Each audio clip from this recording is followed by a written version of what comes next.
आध्यात्मिक धरातल पर अगर हम देखें, ऋषियों की रिसर्च को खोजें तो पता लगता है कि मथुरा ही हमारा शरीर है और मथुरा के शरीर के अंदर हमारा हृदय है, वही गोकुल है।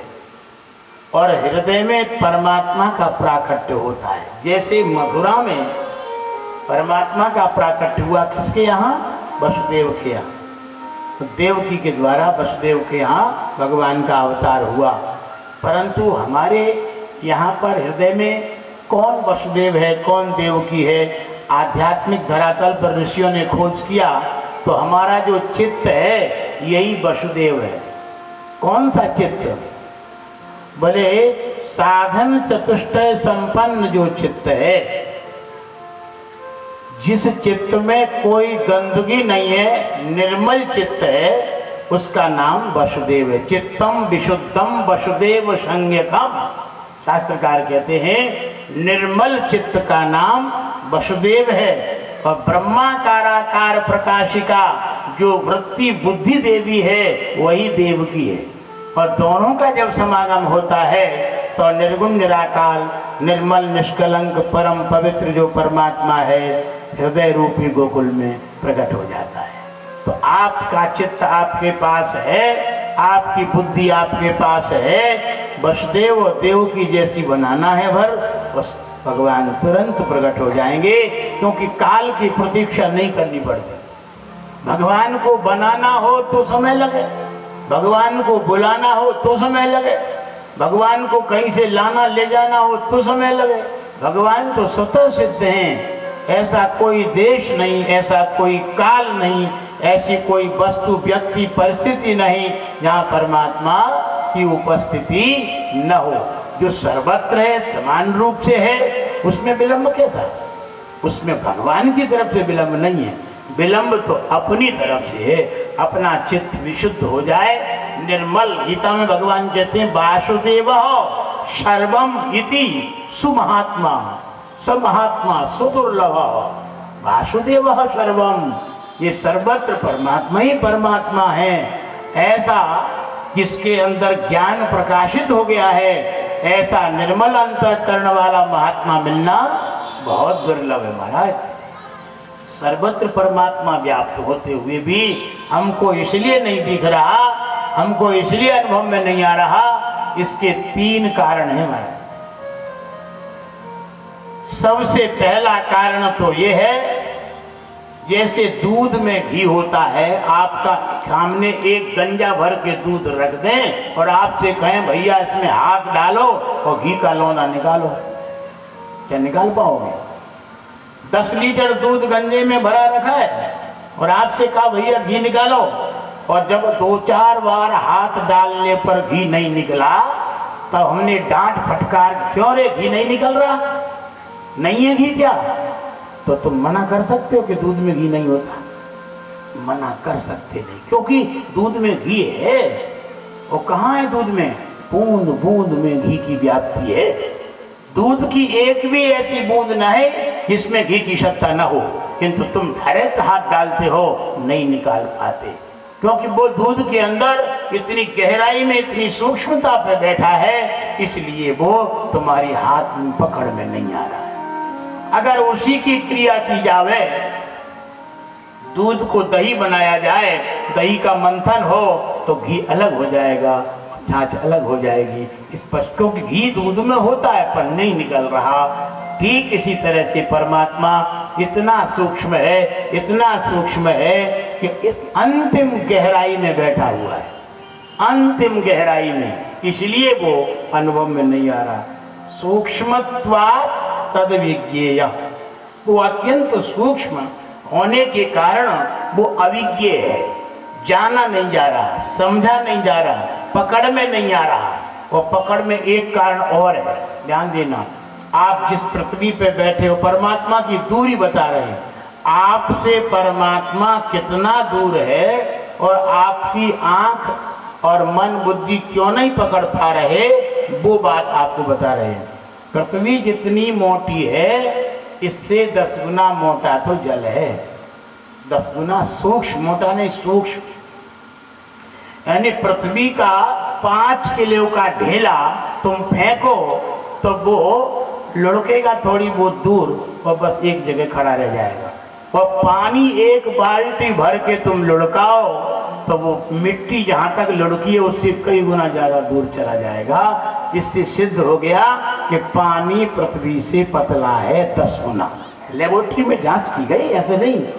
और पानी से पतला यानी सूक्ष्म 10 गुना सूक्ष्म अग्नि है। अग्नि पानी तुम 1 बाल्टी भर के फेंकोगे वो दिखेगा कहाँ जा रहा है, ध्यान देना। किंतु अग्नि को जलाओगे, अग्नि आकाश में 1-2 फुट लौ उठेगी, बाद में वो लीन होती चली जाएगी वायु में, क्योंकि अग्नि का बाप वायु है। अग्नि का बाप वायु है। अरे भाइयों, तो अग्नि जो है वायु से 10 गुनी मोटी है और वायु अग्नि से 10 गुनी बारीक है, सूक्ष्म है, ध्यान देना। अब हम आपकी आंख से बोलते हैं, आंख से कहो कि तू वायु को देख, तो आंख वायु को नहीं देख पा रही है। आंख अग्नि को देख सकती है, आंख वायु को नहीं देख सकती। आंख पृथ्वी को देख सकती है, आंख जल को देख सकती है, आंख वायु को नहीं देख पा रही। वायु को किसने देखा, ध्यान देना। वायु को देखने वाली तुम्हारे शरीर में एक सूक्ष्म इंद्रिय है जिसका नाम है स्पर्शेंद्रिय। स्पर्शेंद्रिय ने वायु को कैच किया। वायु तेज है या मध्य है, वायु गर्म है या ठंडी है, वायु कैसी है ये तुम्हारी स्पर्शेंद्रिय बता पाएगी, तुम्हारी आंख नहीं बता पाएगी। और वायु से भी 10 गुना सूक्ष्म आकाश है जो वायु का भी बाप है।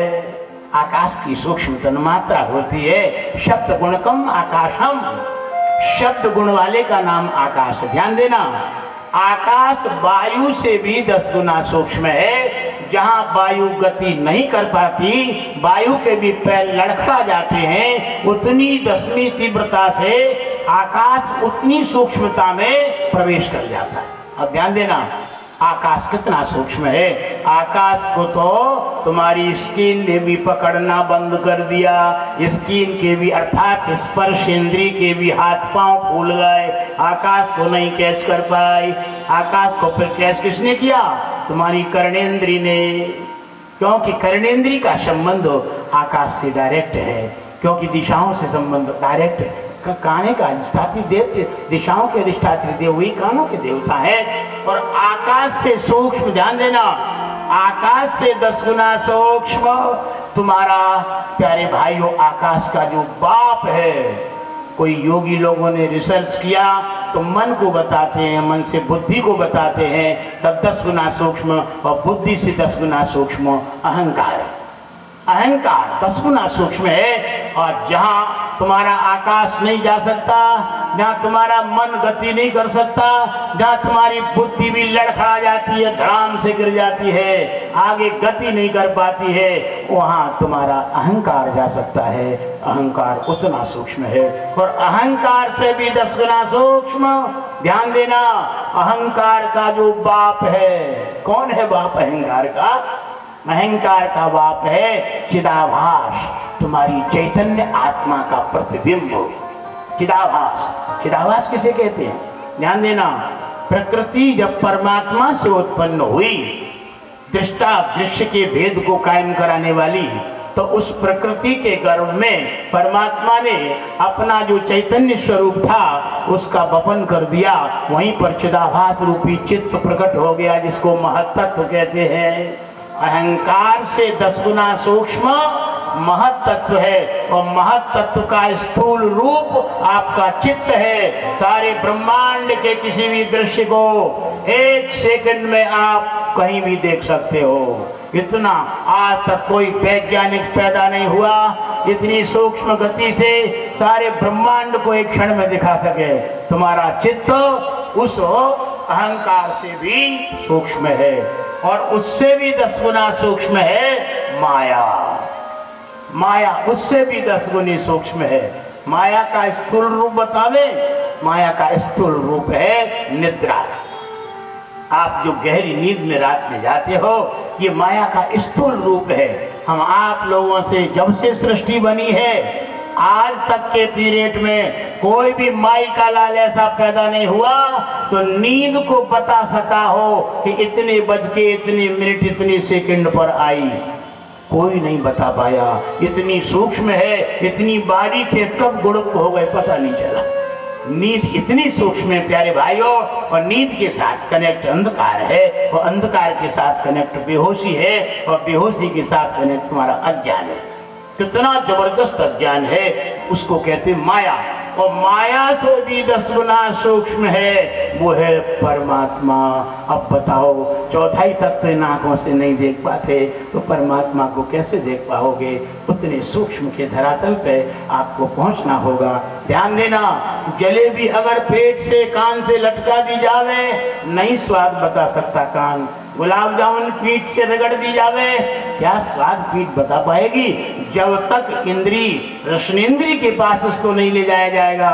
ऐसे ही चैतन्य परमात्मा का अनुभव तुम्हारी 5 ज्ञानेन्द्रियां, 5 कर्मेंद्रियां, मन बुद्धि चित्त अहंकार आदि ये स्थूल है सब, उस चैतन्य परमात्मा का अनुभव नहीं कर सकते। यदि कभी भी भविष्य में अनुभव चैतन्य परमात्मा का होगा तो तुम्हारी आत्मा ही कर पाएगी और कोई नहीं कर पाएगा। इसलिए आत्मा, इसलिए गोस्वामी ने लिखा, बोले अनुभव गम्य भजई जय संता। वो अनुभव के द्वारा पकड़ में आता है और चैतन्य आत्मा उस परमात्मा का साक्षात्कार करती है।